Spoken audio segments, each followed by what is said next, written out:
रोज एक नई कहानी देखने के लिए चैनल को सब्सक्राइब करें और बेल आइकन दबाना ना भूलें। सावित्री की शादी के बाद आज उसका उसके ससुराल में पहला दिन था। सावित्री किचन में खाना बनाते हुए अपनी सास कांता की बात भी सुन रही होती है। कांता टीवी देखते हुए खुद से कहती है, आजकल की लड़कियां ना जाने क्या क्या पहन लेती है। एक हमारा जमाना था जब इतना इतना घूंघट करके रहना पड़ता था। अब कांता टीवी देख ही रही थी कि तभी कांता की पड़ोसन विमला का आना होता है और वो आते ही कांता से कहती है, अरे कांता, ये सब तू क्या देख रही है? ये क्या पहना है इसने? हाय दैया, ये तो बिजली के तार है और थोड़ा भी ये खिसका तो सब कुछ दिख जाना है। अरे इसे तो मैं रोज ही देखती हूँ, कभी ब्लेड से तो कभी फोन से, कुछ भी चिपका देती है ये। राम राम कांता, ये सब बंद कर और बता तेरी नई बहू कैसी है, उसे ही देखने आई हूँ। अरे विमला जैसा नाम है सावित्री, वैसे ही संस्कार है। सुबह ही सुबह आई है, पैर छू कर गई है और घूंघट तो इतना इतना कर रखा है, जो हमारे समय में करते थे उतना कर रखा है। अब कांता अपनी बहू सावित्री को बुलाती है, जिसे देखकर तो विमला का मुंह खुला का खुला रह जाता है और कांता तो सीधे खड़े खड़े ही सोफे पर गिर जाती है। कांता, तेरी सती सावित्री बहू को क्या हुआ? अभी तो तूने कहा था कि ये घूंघट में साड़ी पहनकर पैर छूकर आई है, अब ये क्या है? राम राम। ये सावित्री नहीं हो सकती, घूंघट उठाकर देख। माँ जी, मैं आपकी बहू सावित्री ही हूँ। वो किचन में काम करते हुए मुझे गर्मी लगने लगी तो मुझे अपने घर वाले कपड़े पहनने पड़े। मैंने राम जी से पूछा था, विमला मुझे हॉस्पिटल ले चल और राम को आने दे। उसकी खैर नहीं, मेरी इज्जत मिट्टी में मिला दी इस औरत ने। नाम सती सावित्री और काम उर्फी जावेद वाले। अब विमला पूरे मोहल्ले में हल्ला कर देती है कि कांता की बहू बड़ी मॉडर्न आई है, जिसे देखने के लिए हर कोई इधर से उधर कांता के घर में झांक रहा होता है। अब देर शाम कांता कहीं बाहर से आती है, तभी वो देखती है कि उसकी बहू ने जो भी पहना था उसे देखकर कांता अपने घर का गेट बंद करती है और अपनी बहू से कहती है, हे भगवान, ना जाने मैंने ऐसे कौन से पाप किए थे जो ये सब देखने पड़ रहे हैं। बहू, ये सब क्या है? माँ जी, यही तो मेरा फैशन है। अब आप तो ठहरी गांव की पहले समय की नारी, लेकिन अब के लोग ऐसे साड़ी घूंघट ये सब करना पसंद नहीं करते और मुझे भी ये सब तो बिल्कुल भी पसंद नहीं। और वो जो तूने शादी के लिए सूट में फोटो भेजा था, उसका क्या? अच्छा वो माँ जी, उसके पीछे भी एक राज है, ये देखो। तो ये भी भेजना था ना बहू, ताकि मैं ना कर देती। माँ जी, अब शादी ब्याह में तो झूठ चलता ही है। आपने भी तो कहा था कि आप मुझसे कोई काम नहीं करवाएंगी, बेटी की तरह रखेंगी। ऐसा हुआ क्या? अब कांता कर भी क्या सकती थी। वो ना ही किसी बाहर वाले को घर के अंदर आने देती और ना ही खुद बाहर जाती। एक रोज कांता हॉल में बैठकर टीवी देख रही थी, तभी सावित्री घर से मार्केट के लिए बिना बताए ही निकल जाती है। अब हर कोई सावित्री को देख रहा था, तभी एक औरत सावित्री से कहती है, हाय राम, ये क्या पहना है? इसकी वजह से ही तो ये कीवी के दाम आसमान छू रहे हैं। आज की लड़कियों ने तो शर्म बेच खाई है। बहू, ये क्या है? तूने तो पूरे मोहल्ले को ही खराब कर दिया है। देख कैसे लड़के पीछे पीछे आ रहे हैं। कांता की जितनी इज्जत थी, तूने उतना नाम खराब करवा दिया उसका। आंटी जी, अब आपने इज्जत की बात की है तो आपको बता दूं कि ये सब मैंने आपके पैसे से नहीं किया और इसके लिए फिगर भी होना चाहिए जो मेरे पास है। सो आंटी प्लीज। बड़ी आई फिगर वाली। जब मैं तेरी उम्र की थी ना, तो मेरा फिगर देखकर 10 लोगों ने अपनी जान नहर में कूद कर दे दी थी।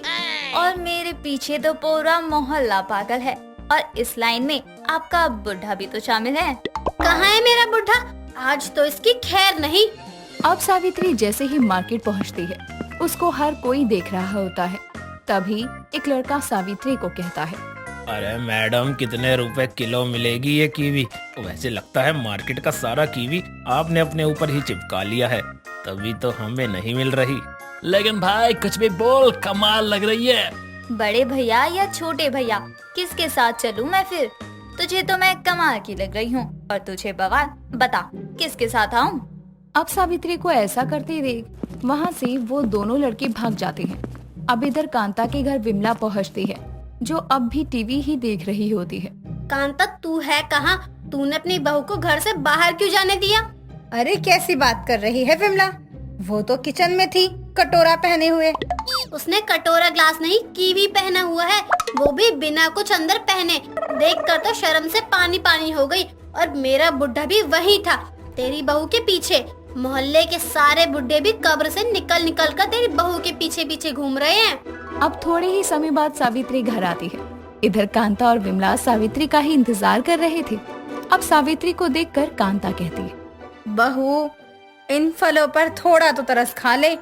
ये जो तू पहनकर बाहर निकली थी, कहीं गलती से ये सूख जाते तो? सूख जाते तो क्या कांता, जो ना भी दिखना वो सब कुछ दिख जाता है। मैं तो कहती हूँ कि इसे अभी घर से निकाल। क्यों विमला आंटी, मैंने ऐसे कपड़े क्या पहन लिए? आपको मेरी इज्जत की बड़ी चिंता होने लगी, लेकिन आपने अपने बुड्ढे को नहीं रोका कि वो मेरे पीछे क्यों आ रहा है। लड़के लड़की के पीछे आए तो वो उनकी नियत है। हमने ऐसे कपड़े पहने तो हम ही कैरेक्टरलेस हैं।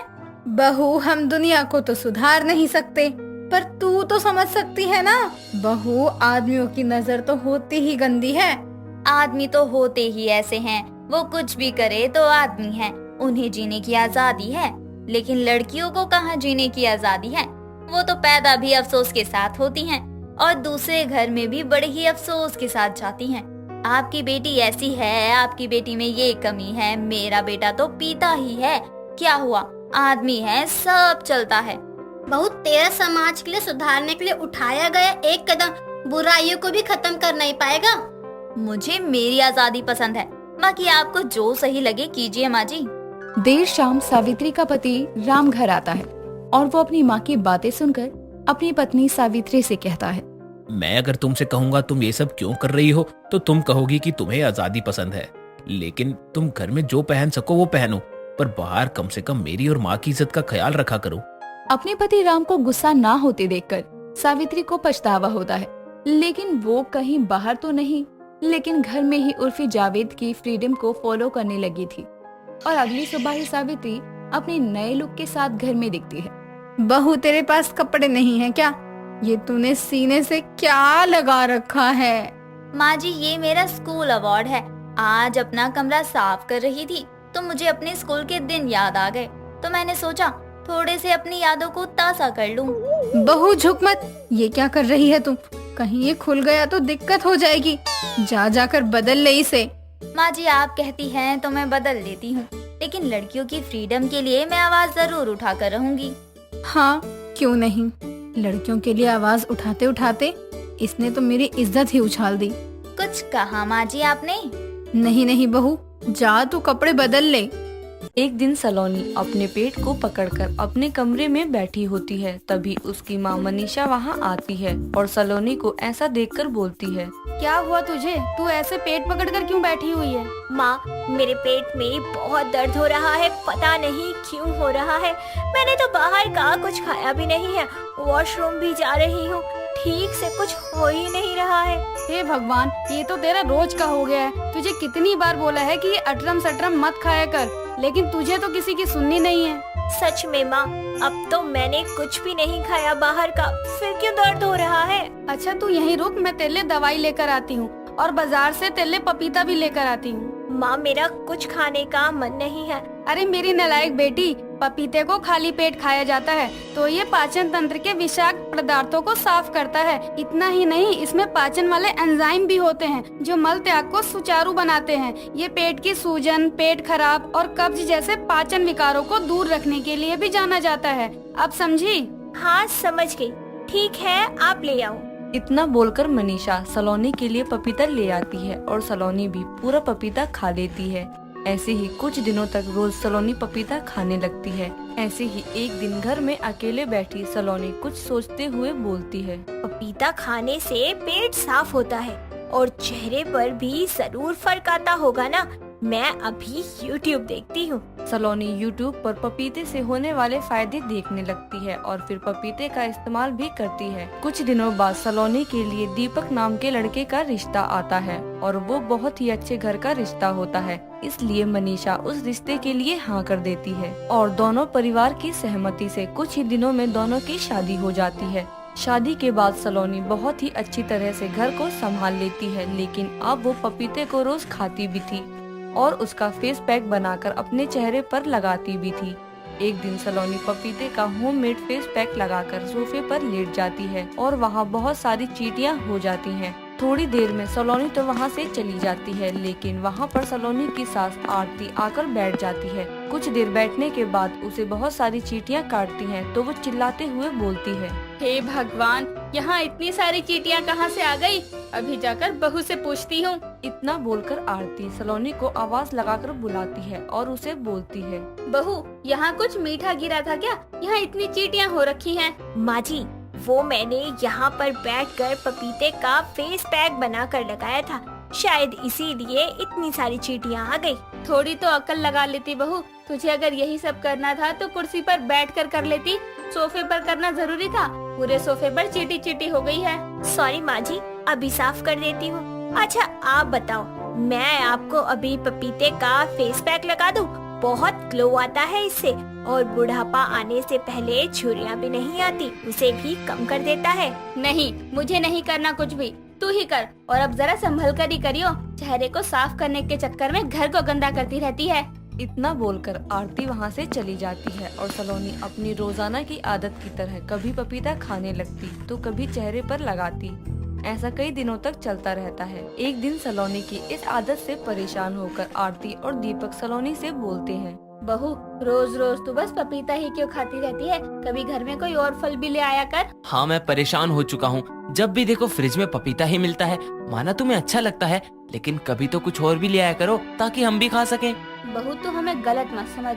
हम बस इतना बोल रहे हैं कि तुझे पपीता खाने के लिए बिल्कुल भी मना नहीं है। तुझे जब खाना है, जितना खाना है खा ले, लेकिन ये रोज रोज तो मत खा। माँ जी, मुझे पेट में दर्द हो रहा था पहले, इसीलिए मैंने बोला था पपीता खाने से मेरा दर्द ठीक हो जाएगा, इसीलिए मैंने इतना पपीता खाया। हाँ, तो 1-2 स्लाइस खा लिया करो 1-2 हफ्ते में, लेकिन तुम तो 2-3 पपीते एक ही दिन में खा जाती हो। अब आप मुझे रोज रोज पपीता भी नहीं खिला सकते हो क्या? पपीता क्या खा लिया आप लोगों ने तो आफत ही मचा दी। रहने दे बेटा, इसे बोलना ही बेकार है। ये तो हमें ही बोलने लगेगी वरना। इतना बोलकर दोनों चले जाते हैं और सलोनी इसी तरह पपीता हद से ज्यादा खाने लगती है और किसी की बातों को भी नहीं मानती। कुछ दिनों बाद सलोनी किचन में काम कर रही थी कि अचानक उसे चक्कर आते हैं और वो जमीन पर गिर जाती है। आरती उसे कमरे में ले जाकर लेटा देती है और डॉक्टर को बुलाती है। कुछ देर में जब डॉक्टर आकर सलोनी का इलाज करते हैं तो वो आरती को उसके बारे में बताते हैं। आपके लिए खुशखबरी है, आपकी बहू माँ बनने वाली है। आपके घर में एक नन्हा मेहमान आने वाला है। थैंक यू डॉक्टर साहब, आपने हमें बहुत बड़ी खुशखबरी दी। खुशखबरी के साथ साथ आपकी जिम्मेदारी भी बढ़ गई है।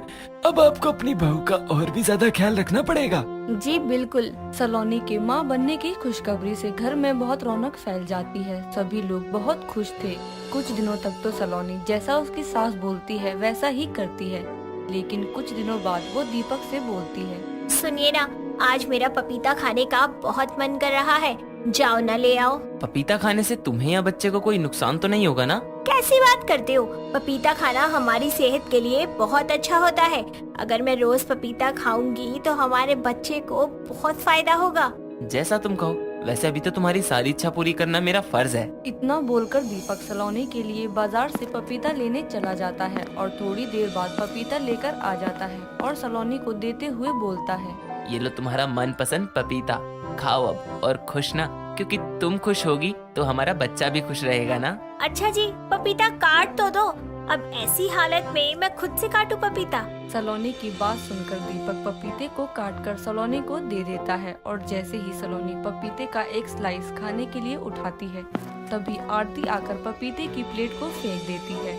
आरती को ऐसा करते हुए देखकर सलोनी को बहुत गुस्सा आता है और वो बोलती है, माँ जी, आपका पोता आ रहा है और आप खुद ही बच्चों वाली हरकतें कर रही हो। आपने मेरे पपीते की प्लेट क्यों फेंक दी? अरे मेरी कमअकल बहू, तुझे जब पता नहीं था तो एक बार मुझसे पूछ तो लेती। क्या पूछ लेती माँ? क्या हो गया ऐसा? पहले मुझे ये बताओ, पपीता कौन लाया घर में?